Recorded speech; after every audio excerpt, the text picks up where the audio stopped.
Well, hello there, friends and neighbors of Social Justice Sunday. This is Carolyn, and I'm here to show you something really quick but really important about preparing your tree for someone else to work on it. And that is getting rid of all the duplicates, merging them together in Ancestry. Not even in Family Search, we're not even getting there yet.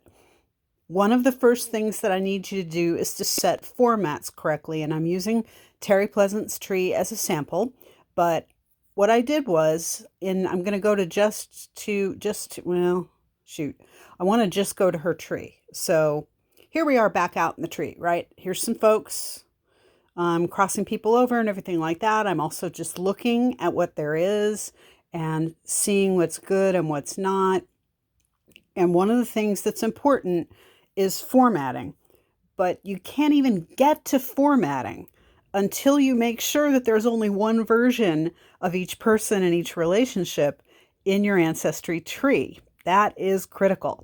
So what I'm doing is I'm going to the little person with the little spyglass over its head in the upper right-hand corner, and I'm going to tap on that. And when I do, it pulls out Tree Search. So Tree Search lets us search for a specific person, or it lets us look at a list of all the people in the tree. And that's really good because that's where you see the duplicates. So I'm tapping on List of All People.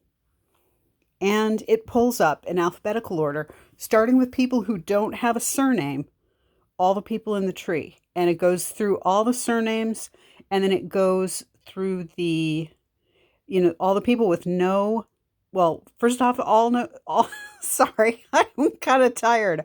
All the people with no surnames, first names in alphabetical order. So you can see at the top of the list, we've got A, and then we go to C and E and G and H and J and K, and we're scrolling on down. Now, there is a duplicate here. I've been working on merging duplicates, but there's one here and I can show you how to do it. I'm not clear whether this Henry Baker that shows up twice, once born in about 1839 and once about 1840, whether those are duplicates yet or not. So I'm leaving that alone. But I am going further to one that I know is a duplicate. I will get there in a moment. I'm trying to move slowly so I don't make you dizzy, because that's not nice. And it's down here. We're just going to keep scrolling until I find it. I don't know whether that Ahmed and that Ahmad are the same person, leaving that alone. But down here we have Isaac Bowman. Isaac Bowman, miraculously, he was born in Africa, and that information comes from the records of his enslavement by his enslaver. Now, I've already merged two versions of his spouse. So what I'm doing is I'm looking at, okay, so here's the name and the dates are off, but I know for a fact that this is a duplicate because his spouse was a duplicate and I had to merge her first. Either that or one of his kids. But anyway, here's what I do. I tap on the name. Anything blue is a hot link. It will take you someplace else. I tap on the name in the first iteration of Isaac Bowman, and it opens him. Now, when I go to his family, what do I see? Tissy Bowman is his wife, and there are two versions of Penny. There are two more versions of daughter Tissy. There are three versions, actually, of daughter Tissy. So we definitely need to correct some of this stuff. The first thing I'm going to do, though, is I'm going to merge him with his duplicate. How do I do that? I go to the crossed tools. So if you look here, you see at the rightmost in the upper corner, there's the pencil, right? The edit pencil. Then there are the crossed tools. It's a hammer and a wrench. Yes. So if I tap on that, there's merge with duplicate. Bang. Now, if there's already a good match, like somebody who's pretty much identical, then Ancestry will pull them up. If not, then I have to type the name into this select duplicate person. So I'm going to Isaac Bowman. And there are a lot of Isaacs in here, but what we're doing is we're just looking at Isaac Bowman. And what you want to do is you want to lay them out this way next to one another, across from one another. And you can even compare and see, are there spouses and children? Yes, there are. And the way that you can see this is, even though there's a guessed 20-year difference between these two birth dates of this person, you can see that the spouse is Tissy Bowman for both of them. So this is what we were looking for. I knew that it was here, I just wasn't exactly sure where. So I need to remember that his death place was Silverton in Aiken, South Carolina. He died, excuse me, on the plantation where he was enslaved.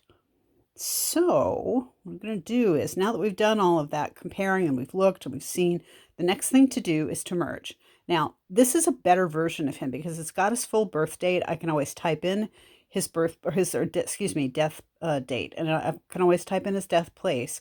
But the about 1766, as far as I can tell, is better. And if it's not, then the owner of this tree can fix that. So that's the good thing about collaboration. So I'm just going to tap on merge. And when I do, it merges the two of them. And the way I can check it is family.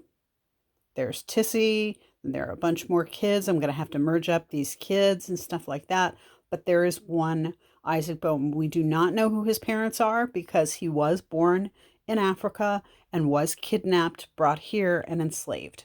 So what we've got left is we've got multiples of, let's see, we need to add his wife down here and a couple other things, but that's the first thing. The most important thing is that you want to make sure that there's only one version of each person in your ancestry tree. Now, I'm going to merge these three daughters who are Tissy Bowman, all born in 1825. And again, how do I do that? I go to the place where you do that. I go to the tools and I go to merge with duplicate. Now, this time you're going to see it pulls up multiple Tissy Bowmans because there are a bunch of Tissy Bowmans that have this basic information of birth of 1825 in Silverton, Aiken, South Carolina. So I'm just going to go one by one. And this has the after 1870. Not my favorite thing to do with the death field. It can actually block hints. I'll show you how to handle that in just a second here, but I do know that this is the right merge. So what I'm going to do is I'm going to go ahead and hit merge, and then I need to do a little cleanup. So what I'm going to do is I'll give Isaac Bowman his correct death place, but also, what do I want to look at here? And these date formats, they're all bad. The something slash something slash something, there are no slashes in genealogy. There is no punctuation in genealogy. There is no crying in baseball. That's not what we do. So that's stuff I'm going to have to fix. This after 1870, here's what I'm going to do. I'm simply, because the field exists, the description field, I'm going to say here after 1870. So it's in the note, and then I'm going to take it out of the death date field. That way, no, it went away. That way, the information isn't blocking potential hints, because right now what it's been doing is it's been saying, hey, Ancestry, look for 1870, look for 1870, look for 1870. Well, what if she died in 1885 and there's a record for it, a perfectly good record? It wouldn't get pulled up, so that's no good. So we want to do the same for her. We're going to merge her with the rest of her duplicates. Then we're going to fix the versions of the incorrect or incomplete version of where her dad died. Okay, so these merges, this is all it is. It's this simple and it's this quick. Merge with duplicate. Boy, there are a lot of versions of Tissy in here.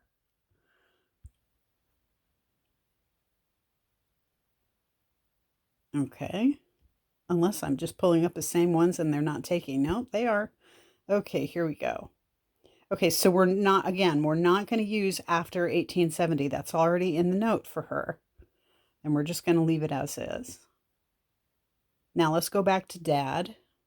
And we're going to fix his death date, and we're going to add that he died in Silverton in Aiken County.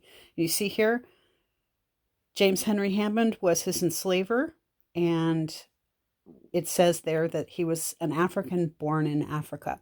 So you can either do any kind of edits from this timeline and just go to the field by going to edit, tap on it and go to edit, or you can go up here and you can go into quick edit. Either way, it doesn't matter. It's all good.